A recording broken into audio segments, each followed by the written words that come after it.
Welcome to the League of Legends Champion Spotlight, featuring Skarner, the Crystal Vanguard. Skarner is a melee fighter who excels not only at dealing damage, but also controlling the battlefield. Utilizing basic attacks in addition to his abilities, Skarner is a true hybrid fighter. Skarner's passive is Energize. His basic attacks reduce the cooldowns of all his abilities. His cooldowns are reduced further if he attacks a champion.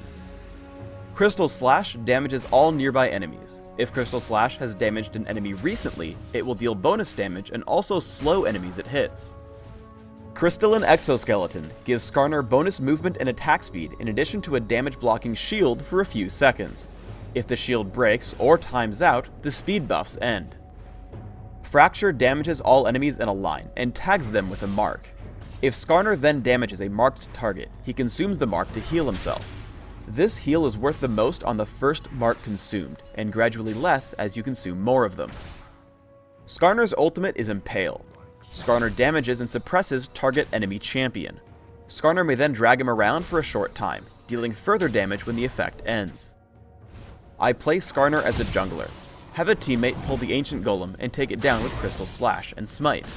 Clear the rest of the jungle, taking Crystal and Exoskeleton at level 2, another point in Crystal Slash at level 3, and Fracture at level 4. After your initial jungle pattern, grab Boots of Speed and a Sight Ward, and then look for a gank. I find Xin Zhao and flank behind him. Morgana reacts to my aggression, and with a slow from Crystal Slash, lands a Dark Binding. Unfortunately, I underestimated Xin Zhao's health, so instead of taking the kill right away, we end up both dying to the turret. However, as with all First Blood gains, it was worth it. Skarner is a natural ganker, so always look for available enemies. I pick up a longsword and find Nidalee overextended in mid. I push in with Pantheon, forcing her to escape with Flash and Ghost. I simply loop back around, taking her down with Pantheon's help. I close in with Crystal and Exoskeleton, taking her down with Crystal Slash, Fracture, and my basic attacks. My attacks actually refresh Crystal and Exoskeleton in time to block some turret damage, but unfortunately I still die. Ultimately, because we trade kills and I also got an assist, it was still worth it. When you want to dive an enemy champion at his turret, always try to push out your minion wave. I shove my minions to the turret as Morgana sets up to gank Xin Zhao. Alistar joins in, so instead of pushing in for the kill, I retreat and let our minions tank the turret again. In chasing Alistar away from the turret, I attempt to slow him with Crystal Slash, and end up tagging him with my Lizard buff. I don't want to let Alistar juke into another brush, so I impale and pull him back towards my side of the map. Xin Zhao makes the mistake of actually trying to defend his turret. Since it's this low, I take it down with the attack speed from Crystal and Exoskeleton, and then start to kill Xin Zhao with Crystal Slash. I stick onto him using all my abilities. Fracture damages and keeps me healthy, Crystal Slash slows him down, and Crystal and Exoskeleton keeps me in range for further attacks and lower cooldowns thanks to Energize. We'd have killed Nidalee as well, but she escapes with Ghost and Flash. We get into a teamfight in the enemy jungle. I take on the role of a damage dealer in a major fight, trying to find the biggest threat and sticking to him. After getting pulled by Blitzcrank, I spot Xin Zhao and head for him immediately. I lead with Fracture and throw out consistent damage with Crystal Slash and basic attacks.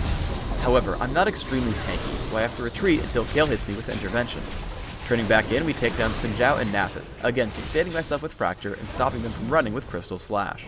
Alistar makes his way in, and Cho'Gath dies. I look for the most threatening target, which is Nidalee when she enters the battle. Blitzcrank lands an amazing hook, but I just barely survive the turret with Crystal and Exoskeleton. I'm exceptionally afraid of Alistar, so I tag him with Impale just for the suppression. Seeing Morgana above me, I know she will lead her Dark Binding as though I ran and Alistar chased me, so I keep running along my escape path and she lands it, picking up the kill. With no team left, Blitzcrank is an easy kill underneath his turret, and we pick up an ace. Here Nasus is simply farming without any of us on the map. Once he sees me, he turns around, but Flash, Crystal and Exoskeleton and Trinity Force allow me to catch him. I drag him back to my team with Impale, where he gets hit by a Dark Binding. Because of Crystal Slash, his escape is hopeless, so he accepts his fate and deals as much damage as he can before dying. In the last teamfight, we camp the brush waiting for them. After Morgana gets pulled by Blitzcrank, we charge forward. Immediately I try to stick to Xin Zhao, who's the most threatening target on this side of the fight. As he targets Kale, I pull him away with Impale, taking him down with Crystal Slash. I turn to Nasus, who drops immediately, and then to Alistar after his ultimate ends. As Blitzcrank tries to run, I flash over the wall and slow him with Crystal Slash, allowing us to pick up the kill quite easily.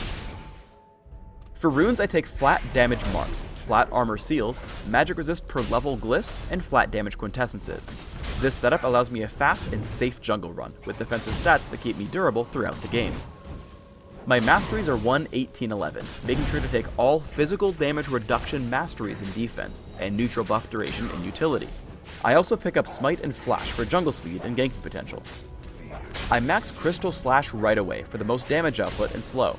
Afterwards, I max Crystal and Skeleton, which allows me to catch up and destroy targets. Also, because the buff ends when the shield breaks, I need to make my shield durable.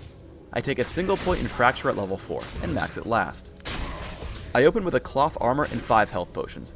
Regal's Lantern and Mercury Trides are my first mid-game item. My 2 core items are Trinity Force and Ryla's Crystal Scepter. These items give me a great mix of damage, durability, and chasing power. My final items are another mix of damage, durability, and utility. Depending on your needs, you might want to grab Sunfire Cape, Force of Nature, or Hextech Gunblade. Thanks for tuning into the Skarner Champion Spotlight. Please subscribe to the Riot Games YouTube channel up top, and leave us your thoughts in the comments below.